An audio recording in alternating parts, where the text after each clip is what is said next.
사도행전을 여러 부분으로 나눌 수 있는데 1장부터 5장 우리 오늘 마지막 절까지 읽었는데 이때가 바로 교회 탄생에 관한 말씀이 기록되어 있는 것입니다. 이제 교회가 탄생하였고 그 복음이 성령께서 임하시고 복음이 예루살렘 안에서 이렇게 왕성하게 전파되는 것을 예루살렘 성전에서 베드로와 사도들이 그 하나님의 말씀, 생명의 말씀을 전하는 것, 예수 부활을 증언하는 내용이 사도행전 5장까지 기록이 되어 있는 것입니다. 그래서 예수님께서 성령이 임하심을 너희가 유대와 예루살렘과 유대와 사마리아와 땅끝까지 이르러 했잖아요. 그 예루살렘이라고 하시는 말씀이 이제 5장까지가 끝납니다. 6장부터 넘어가면 복음이 점점 확장이 되는데 6장부터 9장까지 가면 6, 7, 8, 9, 4장에 거쳐서 이제 바깥쪽으로 나가고 유대와 사마리아로 나가게 되고 10장부터는 이제 이방 땅으로 나가게 됩니다. 그래서 우리는 5장, 오늘 마지막 그 첫 부분, 교회의 시작과 예루살렘에서의 전도의 마지막 부분을 보고 있습니다. 예수님의 복음을 전하는 일은 성령의 일이었습니다. 그래서 그런데 그 성령의 일을 할 때에 사도들과 제자들이 성령의 일을 할 때 방해 공작들이 있어요. 방해하는 세력, 사단의 세력들이 있었습니다.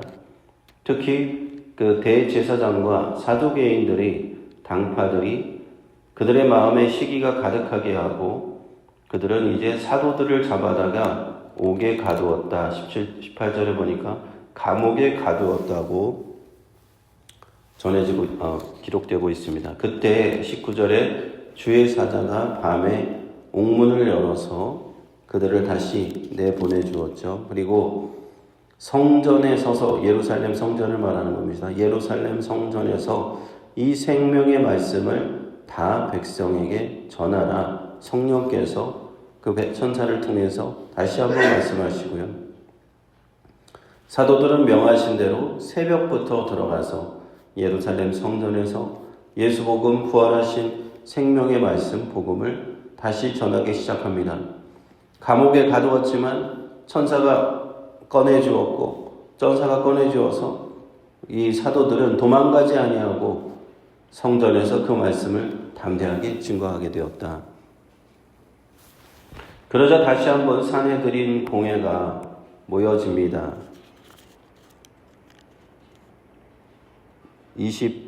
21절 보면은 대제사장과 그와 함께 있는 사람들이 와서 공회로 다시 모였다고 그랬죠. 이게 산헤드린 공회를 말하는 겁니다. 이스라엘 족속의 원로들, 대제사장 한 사람을 의장으로 두고 70명의 회원이 있는 그 이스라엘 최고의 의결 기관입니다. 이들이 율법에 관한 모든 것을 결정하죠.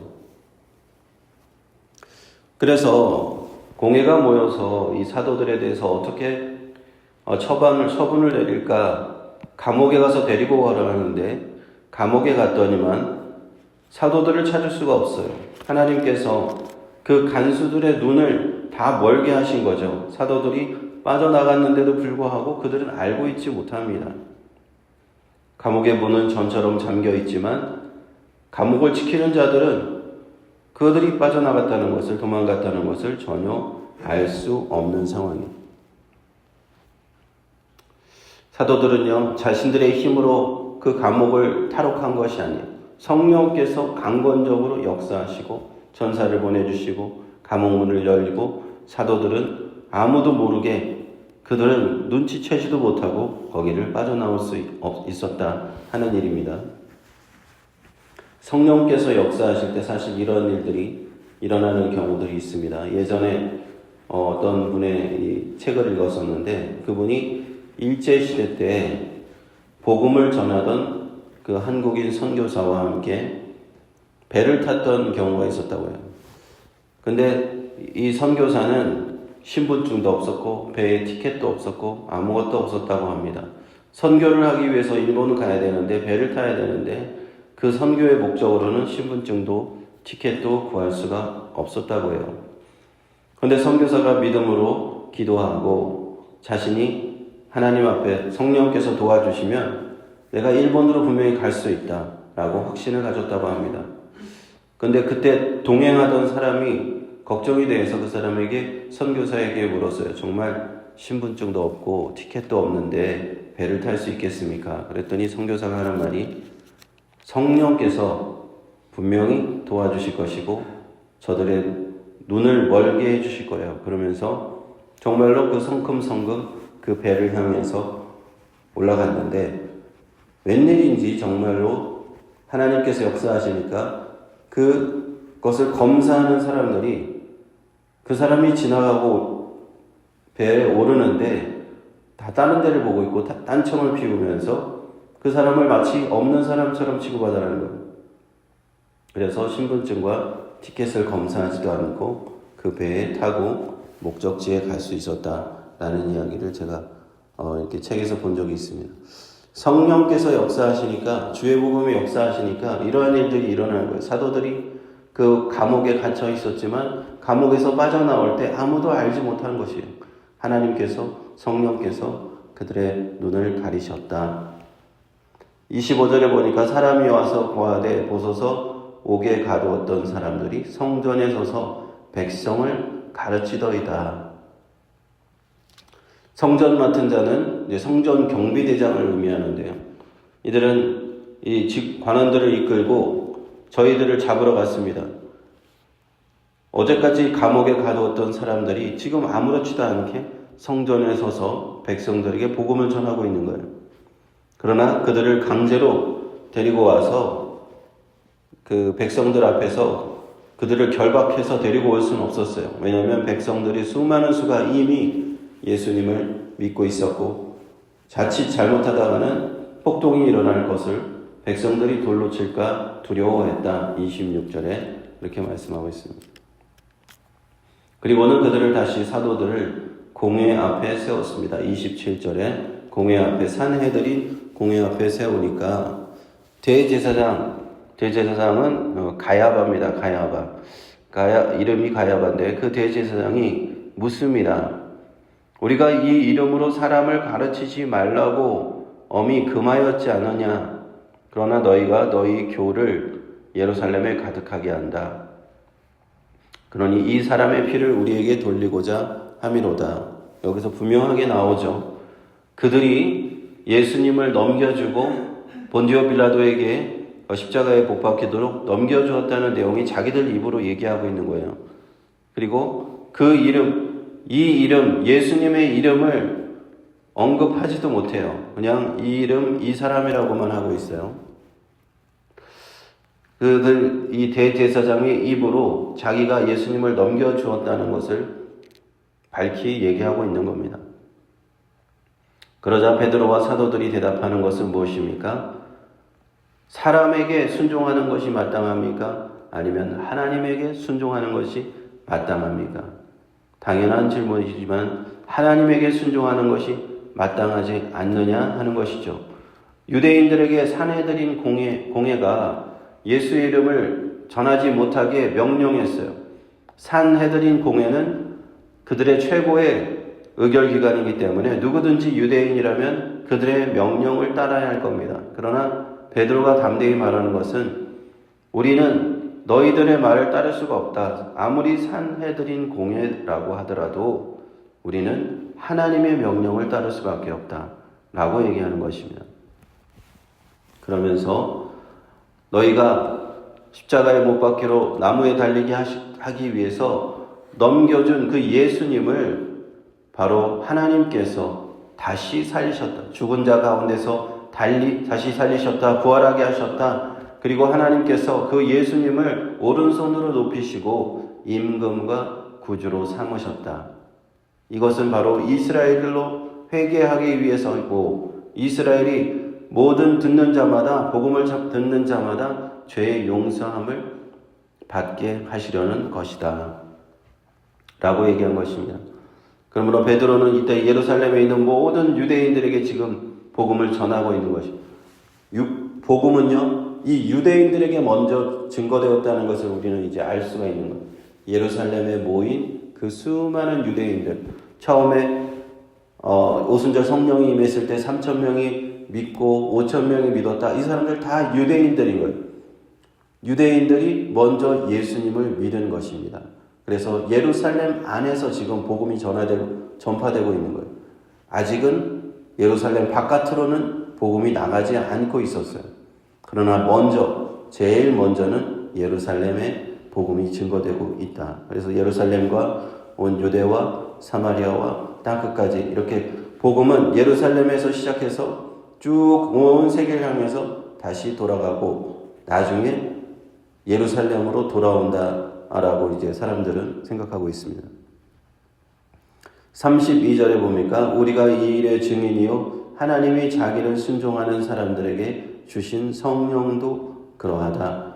베드로와 사도들은 이 일의 증인입니다. 성령께서 예수님이 부활하신 예수님을 만난 증인들이고요. 그리고 성령께서도 이 일의 증인이시다. 그러므로 담대하게 베드로와 사도들은 그 서슬퍼런 사내들인 공회 앞에서 담대하게 복음을 전하였습니다. 부활하신 예수님을 증언하였습니다. 그러자 33절에 보면 저희가 크게 노하여 사도들을 없이하고자 하였다. 크게 분노하였다는 것이고 사도들마저도 죽이려고 한 것입니다. 여기서 자칫 잘못하다가는 베드로와 사도들이 또 다시 예루살렘을 벗어나지도 못하고 벗어나보지도 못하고 여기서 죽게 될 것인가? 그렇게 되면 안 되잖아요. 베드로와 사도들이 지금 예루살렘 바깥으로 나가서 복음을 전파해야 되는데 여기서 잡혀서 죽을 수는 없습니다. 그래서 성령께서 그들을 보호하시기 위해서 한 사람을 세우는데 그 사람이 바리새인 중에 가장 존경받는 율법 교사 가말리엘입니다. 가말리엘이 얼마나 유명한 사람이냐면 나중에 사도행전 22장에도 나오겠지만 사도 바울이 스승이에요. 사도 바울이 예수 믿기 전에 가말리엘 문화에서 배웠다 그랬습니다. 바리새인, 사도 바울도 나도 바리새인이었고 나는 가말리엘 문화에서 가말리엘을 스승으로 둔 내가 제자였다라고 얘기합니다. 사도행전 22장에 가면 나옵니다. 그 가말리엘이 그 유대인 중에서도 바리새인 중에서도 유명한 자, 이 사람이 발언권을 얻어서 사도들을 다 바깥으로 내보낸 다음에 그 공회 앞에서 이렇게 얘기하는 겁니다. 그 가말리엘의 얘기하는 그 요지는 이것입니다. 너희가 이 사람들을 그냥 내버려 두라는 것이죠. 왜냐하면 이 사람들의 사상과 소행이 사람에게서 났으면 무너질 것이지만 만일 하나님께로부터 났다면 너희가 무너뜨릴 수 없고 하나님을 대적하는 일이 되니까 그냥 내버려 두면 된다. 이것이 가말리엘의 권면이었습니다. 그러면서 예를 드는 것이죠. 예전에 폭동을 일으켰던 드다라고 하는 사람이 있었고 400명이 따랐지만 결국에는 그 사람이 망하니까 다 흩어졌다. 또 갈릴리 유다라는 또 폭동을 일으킨 자가 있었는데 그 사람이 인기를 얻고 많은 사람이 쫓았지만 그 사람이 망하니까 다 흩어졌다. 그로 하나님께서 사람이 세운 것은 결국엔 다 흩어진다 하는 것입니다. 사도들을 그냥 가만히 내두기만 하면 된다. 그걸 듣고 그 공회에서는 일리가 있는 얘기다라고 하면서 사도들을 죽이지 않게 된 겁니다. 성령께서 이 베드로와 사도들을 구원하시기 위해서 이 예루살렘 바깥으로 복음을 증거해야 되는데 예루살렘 안에서 죽임을 당하면 안 되기 때문에 이 유명한 율법교사 가말리엘을 사용하신 겁니다. 40절에 보니까 저희가 옳게 여겨 사도들을 불러들여 채찍질하며 예수의 이름으로 말하는 것을 금하고 놓았다 하는 겁니다. 이 채찍질했다는 것은 아마도 신명기에 나오는 그 40의 하나 가만매였을 거로 생각합니다. 율법에 따르면 최대 40대까지만 때릴 수가 있는데 혹시 실수해서 40대가 넘어갈까봐 39대까지 때릴 수 있게 되어 있어요. 그래서 그들은 사도들은 이 채찍질을 다 받고 오히려 기뻐하면서 공회 앞을 떠났다라는 것이죠. 바로 예수 그리스도의 이름을 위하여 예수 복음을 위해서 고난받는 것을 기뻐했다는 겁니다. 내가 예수님을 위해서 이렇게 채찍질을 당하고 예수님처럼 내가 고난을 받는 것이구나. 예수님께서 우리에게 다 말씀하셨지. 너희가 나를 따르려거든 자기 십자가를 지고 따라라. 너가 세상 사람들이, 세상의 관원들이 너희를 채찍질하고 너희를 핍박할 것이다. 예수님이 다 제자들한테 이전에 얘기해 주신 그대로 지금 일들이 일어나고 있는 겁니다. 그래서 사도들은 아마 예수님의 그 가르치심을 생각했을 것이요.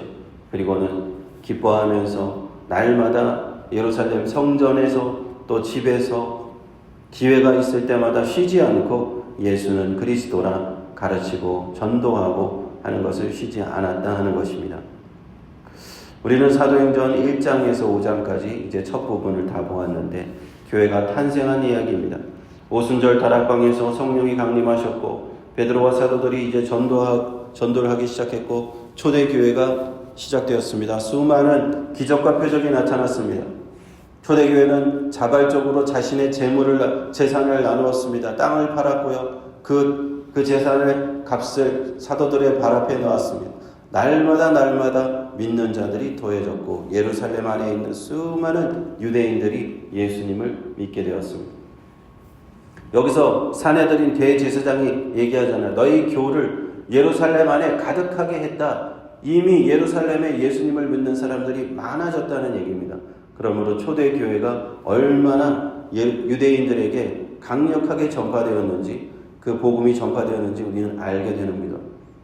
바로 그리고 자기들도 알고 있는 거예요. 십자가에 못 박히도록 넘겨진 그 장본인들, 그 대제사장 가야바, 그리고 그 사내들인 그 공회 모든 사두개인들과 대제사장들, 바리새인들이 다 알고 있는 거예요. 자기들이 예수님을 십자가에 죽도록 넘겨주었는데 이제 그 사도들이 와서, 베드로와 사도들이 와서 이렇게 예수 복음을 전하고 있구나.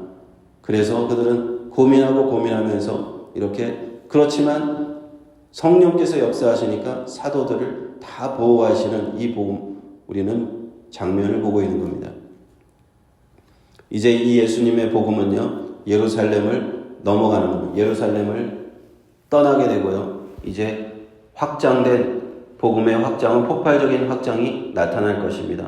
이제 이 6장부터 넘어가면은 이 하나님의 성령께서 어떻게 이 복음을 바깥으로 내보내시는지, 그리고 그 가운데 어떠한 핍박과 누가 순교를 당하고 어떻게 예수님 때문에 죽어가는 사람들이 나오는지 우리는 보게 될 것이고요.